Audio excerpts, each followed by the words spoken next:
Ladies and gentlemen, the President of the United States and the Prime Minister of Japan.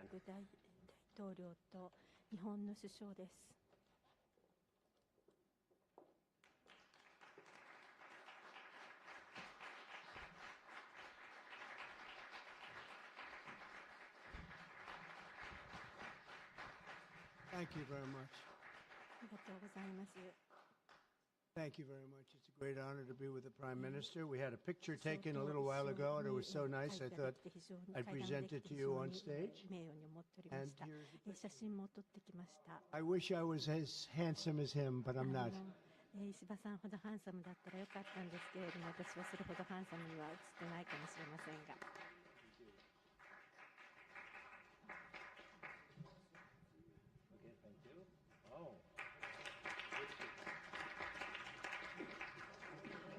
Remember that day. Thank you very much, everybody. I'm delighted to welcome Japanese Prime Minister Ishiba, Shigeru, to the White House for the first time. Prime Minister, it's an honor to have you with us, a great honor. Civilizations in the history of the world. For nearly 80 years, the American-Japanese people have enjoyed a friendship like few others, a great friendship across the vast ocean. And found ourselves united by bonds of history, commerce, culture, mutual admiration, and great respect. After our meeting today, I'm confident that the cherished alliances between our two countries and others also will continue to flourish long and into the future. The military cooperation between the United States and Japan is one of our closest security partnerships, and it's one of the closest we have anywhere in the world. Our service members work together every day to defend our common interests. Japan is committed to double its defense spending by 2027 compared to those of my first term. We worked on that very hard with Shinzo. You know, the great Shinzo Abe. And we look forward to seeing my first term. And now they're going up very substantially based on our conversations today. In addition to being vital for our shared security, Japan is one of the top purchasers of U.S. military exports and equipment. And I'm pleased to say that this week my administration approved nearly $1 billion in foreign military sales to Tokyo. The United States is totally committed to the security of Japan. We will extend the full strength of American deterrence capabilities in defense of our friend and ally, 100%. In the years to come, the Prime Minister and I will be working closely together to maintain peace and security, and I also say peace through strength, and all over the Indo-Pacific. And to that end, we also remain committed to the effort I began in my first term to ensure safety and stability on the Korean Peninsula. Prime Minister Ishiba and I spoke between our two countries and the continuance of that relationship. The United States and Japan trade over $300 billion in goods and services each year. Japan has invested nearly $800 billion, and that's going to go up very, very substantially in the coming months, more than any other country. And they're going to have some competition. We have a lot of people coming in and investing in the United States. I think the feeling throughout the world has never been stronger about this country.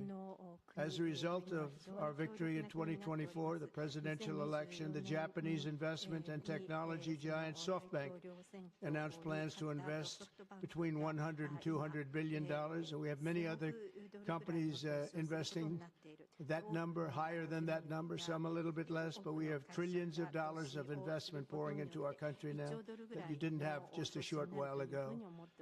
Today, our teams discussed how our two nations can do even more to stay on the cutting edge of artificial intelligence, along with the quantum computing, semiconductors, and other critical technologies.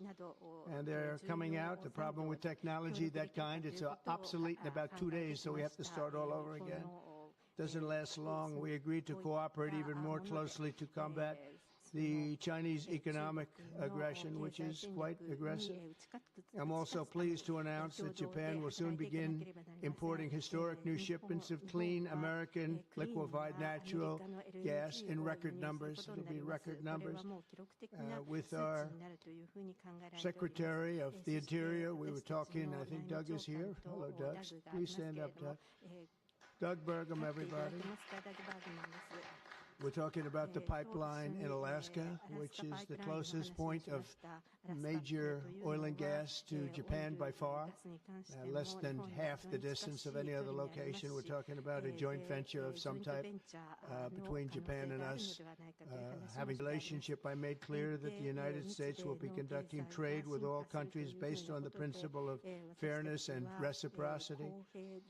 Chronic trade deficits not only undermine our economy, they really do, and we're going to get rid of the trade. We have a trade deficit with Japan of over $100 billion, but we're going to work that out, and I think very quickly, frankly. We can do it just on oil and gas. We can work it out, so we intend to do it very quickly. We both understand that. And as America welcomes new foreign investment, we also want to ensure that companies build their products and factories here in America, not simply buy the assets that we have.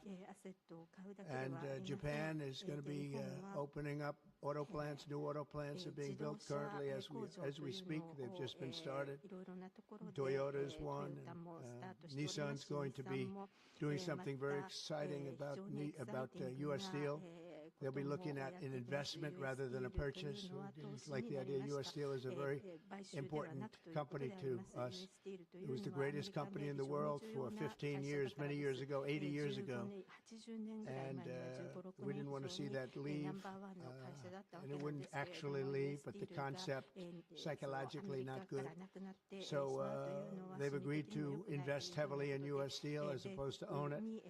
And that sounds very exciting. And we're going to meet with Nissan next week, the head of Nissan, very great company, and they'll work out the details. I'll help. I'll be there to mediate and arbitrate. And I had the privilege of working closely with the great Prime Minister, as you know, and you know him very well, Shinzo Abe, the longest-serving Prime Minister in Japan's history. Likewise, I expect that this Prime Minister is going to be a great one. I've gotten to know him for not long, but I can see what they have. He's got the qualities of greatness. He's going to do a fantastic job for Japan and for the Japanese people. And I'd like now to invite the Prime Minister to say a few words, and then we'll take some questions. Mr. Prime Minister, thank you. Thank you very much.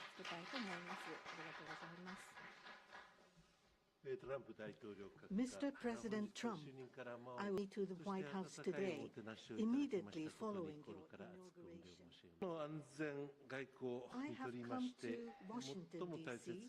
with the hope of having a face-to-face meeting and deepening our mutual understanding at this early date with President Trump, who is now leading the United States, the most important country for Japan's diplomacy and security, and aligning our perspectives and visions that Japan and the United States should pursue. What should we do to advance the national interests of both of our countries in synergy and to realize peace and prosperity in the Indo-Pacific? I am convinced that the answer lies in further strengthening the strong and unwavering Japan-U.S. alliance to achieve a free and open Indo-Pacific. President and I concurred to strengthen the deterrence and response capabilities of the alliance and to work closely in addressing strategic challenges that both countries are facing in this region.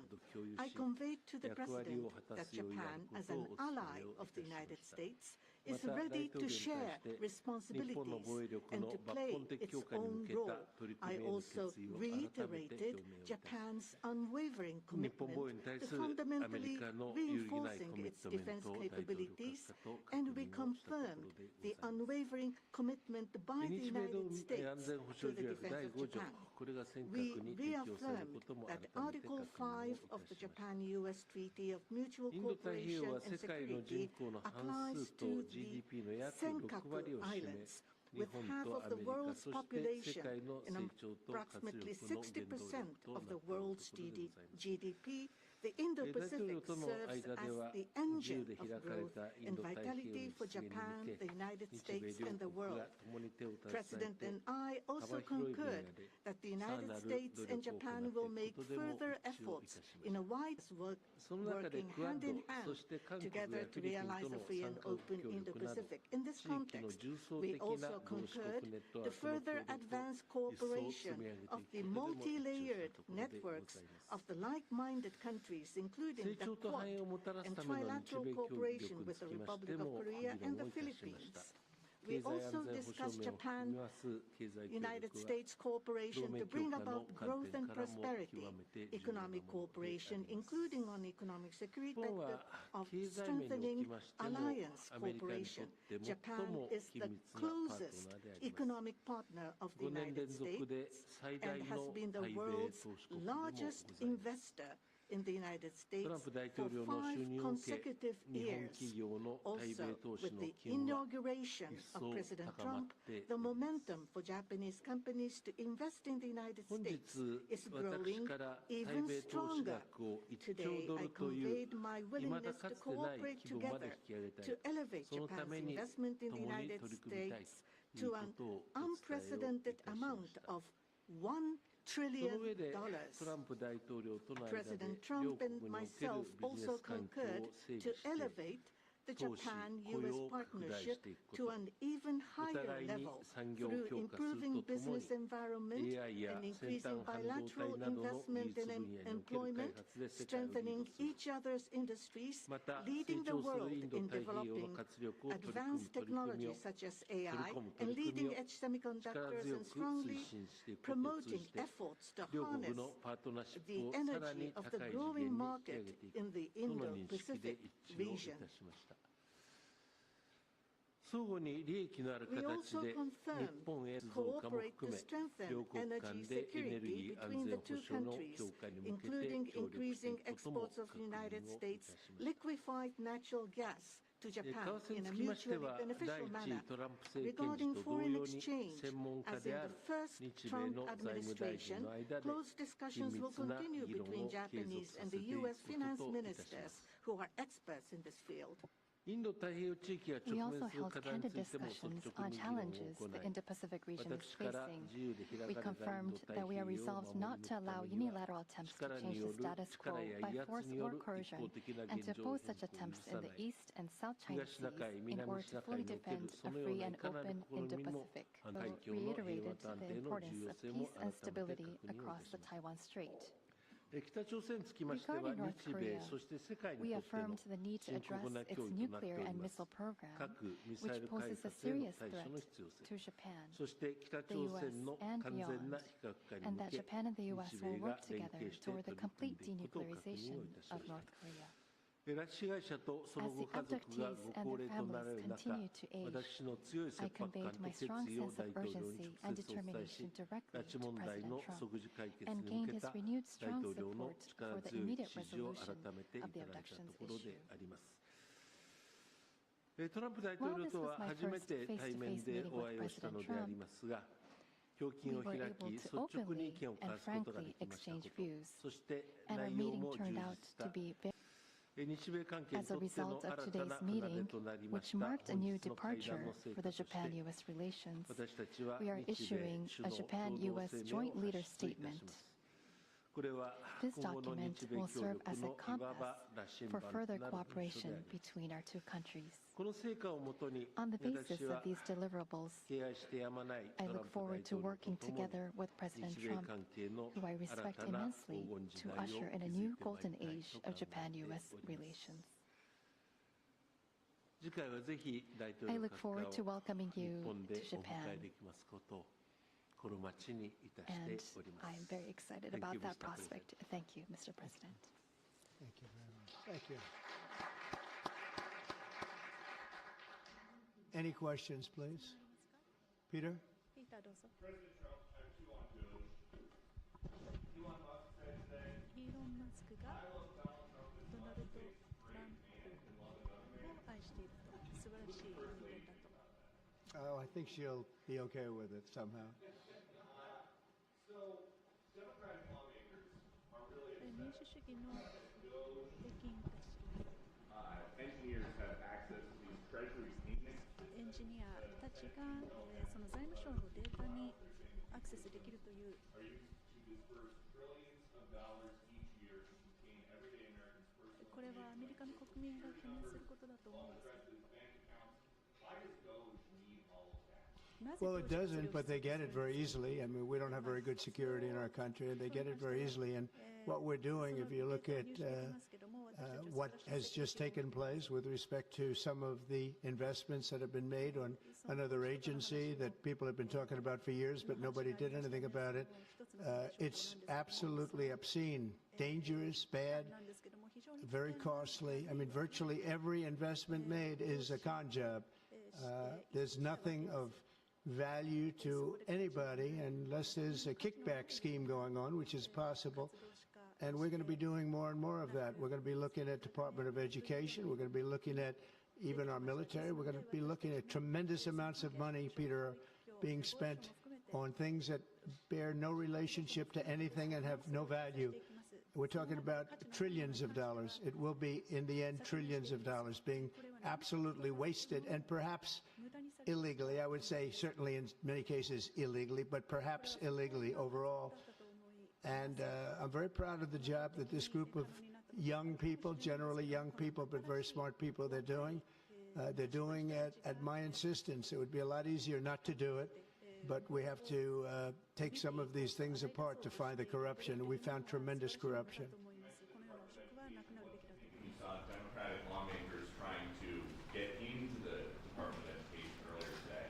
Oh, I see the same ones. I see Maxine Waters, a lowlife. I see, you know, all these people. They don't love our country. They don't love our country. We want great education. So they rank 40 countries in education. We're ranked dead last. Dead last. But the good news is we're number one in one category. You know what that is? Cost per pupil. We spend more per pupil than any other country in the world. You look at Norway, Denmark, Sweden, various countries all up and down, Finland, China does very well in education. And then you look at us. We spend much more money than they do per pupil or any other way. But we spend much more money than they do, and yet we're ranked this year, Biden's last year, congratulations, Joe, we're ranked dead last. So what I want to see is education. Number one, I like choice. We all like choice. But beyond choice, long beyond choice, I want to see it go back to the states where great states that do so well have no debt. They're operated brilliantly. They'll be as good as Norway or Denmark or Sweden or any of the other highly ranked countries. They'll probably have 35 to 38 states will be right at the top. And the rest will come along. They'll have to come along competitively. And by the way, we'll be spending a lot less money. And we'll have great education. Cutting effort. One of the DOGE engineers was fired for some inappropriate posts. The vice president says, bring him back. What do you say? Well, I don't know about the particular thing, but if the vice president said that, did you say that? I'm with the vice president. Thank you, Peter. Yeah, go ahead, please. Yes, red dress. President, just how strong do you want Japan's military to be? And do you specifically hope that their increased military spending will deter China and North Korea? What did you talk about that today? Well, I want our military to be the strongest. I also don't mind spending so much money on the military because we build it here. It's made in the USA, all made in the USA. We have, you know, I rebuilt our military during my first term. Did a great job. We left some of it behind in Afghanistan, stupidly. There was no reason for that, but it was still as much as it was. It was billions and billions of dollars, but it was a small part of it. But we're going to have the strongest military by far.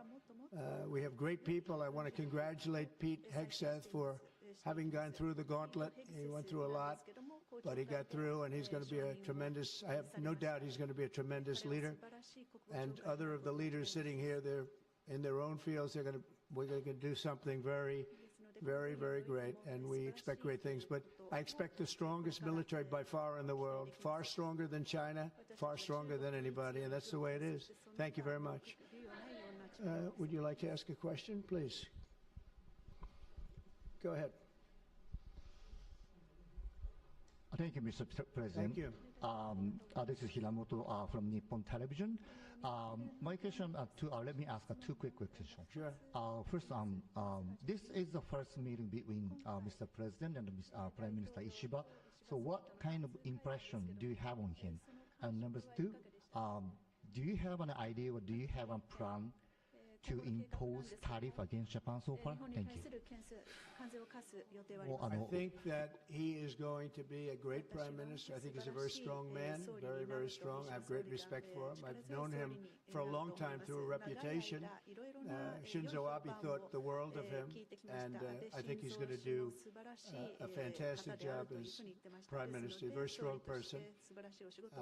I wish he wasn't so strong. I wish he was a little bit weaker than that, but that's what I got. Strong guys all the time. He's going to be a great prime minister. I also, in terms of tariffs, I mean, we're going to have tariffs, mostly reciprocal tariffs, where we go with, and I'm going to be probably meeting on that Monday or Tuesday, have an announcement, probably a news conference, but probably reciprocal tariffs where a country pays so much or charges us so much, and we do the same. So very reciprocal, because I think that's the only fair way to do it. That way, nobody's hurt. They charge us, we charge them. It's the same thing, and I seem to be going in that line, as opposed to a flat fee tariff. Okay. Yes, go, please. Please, go ahead. Why don't you go ahead? 読売新聞の太田です。よろしくお願いいたします。石破首相にお伺いいたします。初めての首脳会談になりましたが、トランプ大統領の印象はいかがでしたでしょうか。信頼関係を構築することができたとお考えでしょうか。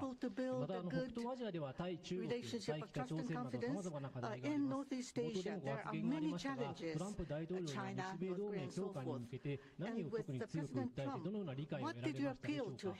また経済分野では日本製鉄の US スチール回収計画やAI 産業などへの日本企業の投資や LNG 輸入拡大など様々なテーマがあると思いますが、トランプ大統領の間でどのようなやり取りがありましたでしょうか。